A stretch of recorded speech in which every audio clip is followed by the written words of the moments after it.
नमस्ते बच्चों, आप सभी का स्वागत है। आज हम पाठ 15 सजीवों की जीवन प्रक्रियाएं यही कंटिन्यू कर रहे हैं। आज हमारा टॉपिक रहेगा मानवीय तंत्रिका तंत्र। मानवीय तंत्रिका तंत्र को मुख्य रूप से 3 भागों में बांटा गया है। मध्यवर्ती तंत्रिका तंत्र, परिधीय तंत्रिका तंत्र और स्वयं निर्देशित तंत्रिका तंत्र। इसको हम आकृति द्वारा समझते हैं। यहाँ पर देखिए बच्चों, चित्र दिखाया है मानवीय तंत्रिका तंत्र का। ये इसमें तीनों भाग दिखाए हैं। मध्यवर्ती तंत्रिका तंत्र, CNS मतलब सेंट्रल नर्वस सिस्टम। परिधीय तंत्रिका तंत्र मतलब पेरिफेरियल नर्वस सिस्टम, PNS जिसको बोला है। और तीसरा होता है अपने आप चलने वाला स्वयं निर्देशित तंत्रिका तंत्र, ऑटोनॉमिक नर्वस सिस्टम। अब केंद्रीय तंत्रिका तंत्र, मध्यवर्ती तंत्रिका तंत्र को क्या बोलते हैं? केंद्रीय तंत्रिका तंत्र भी कहते हैं, सेंट्रल नर्वस सिस्टम कहते हैं। केंद्रीय तंत्रिका तंत्र मस्तिष्क और मेरुरज्जु से बनता है। यहाँ पर ऊपर दिख रहा है मस्तिष्क की रचना दिख रही है और पीछे धागे, मस्तिष्क के पीछे से एक धागे के समान रचना दिखाई दे रही है। तीर से लाइन से दिखाया हुआ है, देखिए। तो इसके अंतर्गत क्या आता है? मस्तिष्क और मेरुरज्जु से ये केंद्रीय तंत्रिका तंत्र बनता है। इसके बाद हम देखेंगे मस्तिष्क, देखते हैं। मस्तिष्क की रचना अत्यंत मृदु होती है, मतलब एकदम मुलायम होती है, परंतु उतनी ही विकसित होती है।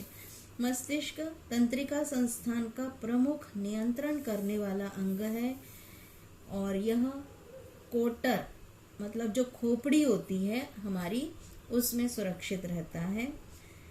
मेरुरज्जु को कशेरुक दंड मतलब रीढ़ की हड्डी से संरक्षण मिलता है।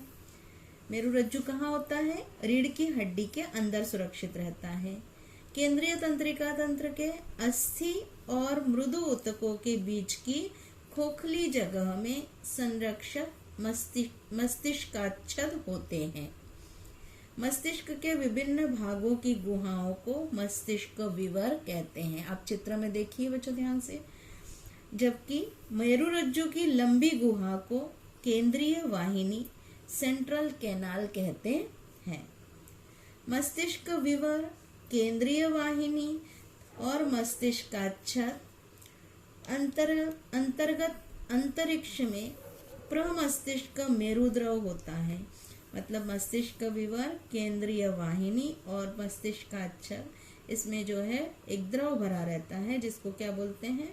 प्रमस्तिष्क मेरुद्रव कहते हैं। यह द्रव केंद्रीय तंत्रिका तंत्र संस्थान को पोषक द्रव्यों की आपूर्ति करता है और आघातों को अवशोषित कर उसको मस्तिष्क को सुरक्षित रखने का कार्य करता है। दिखाई दे रहा है? एक वयस्क मानव मस्तिष्क का भार लगभग 1300 से 1400 ग्राम होता है और यह लगभग 100 अरब तंत्रिकाओं से मिलकर बना होता है। अपने मस्तिष्क का बायां भाग शरीर के दाएं भाग, अपने मस्तिष्क का बायां भाग शरीर के दाएं, जबकि मस्तिष्क का दाहिना भाग शरीर के बाएं भाग को नियंत्रित करता है। इसके अतिरिक्त मस्तिष्क का बायां भाग, यहाँ पर दिखाई दे रहा है दाहिना भाग और बायां भाग, कार्य दिखाए हैं। मस्तिष्क के दाएं ओर के कार्य क्या होते हैं हमारे, और मस्तिष्क के बाएं ओर के क्या कार्य होते हैं, यहाँ पर लिखा हुआ है।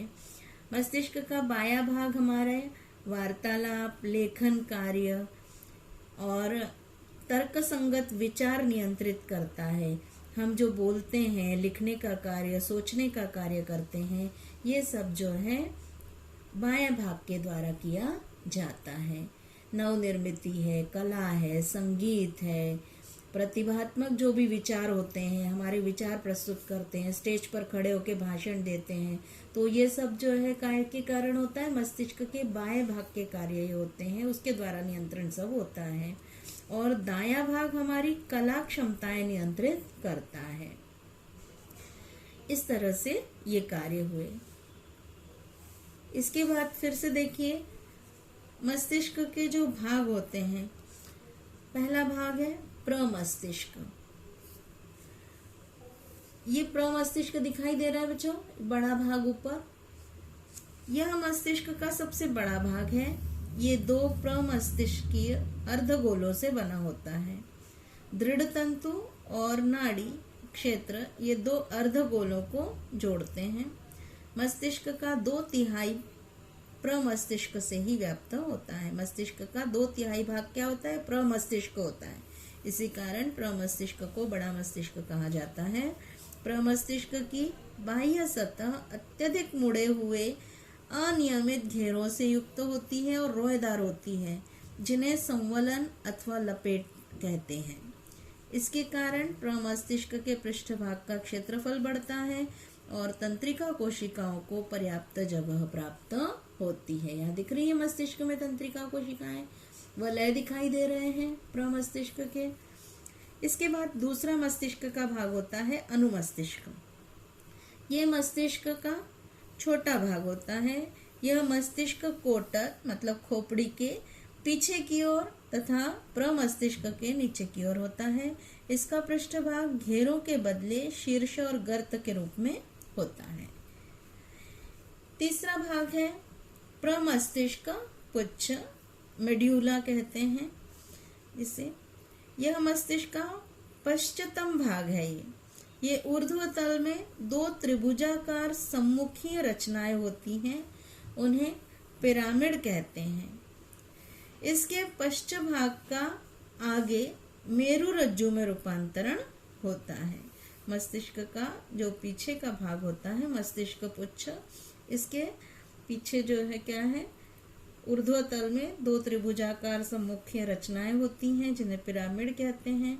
इसके पश्च भाग का आगे की ओर जो है मेरु रज्जु में रूपांतरण होता है। इसके बाद बच्चों आगे देखिए मेरु रज्जु की रचना यहाँ पर दिखाई गई है।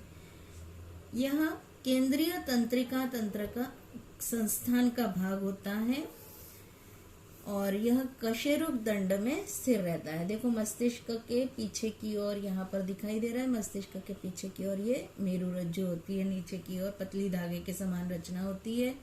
इसका अग्र और पश्च हिस्सा कुछ चपटे आकार का होता है और पिछला हिस्सा तंतुमय धागे जैसा होता है, जिसे तंतुमय पुच्छ कहते हैं।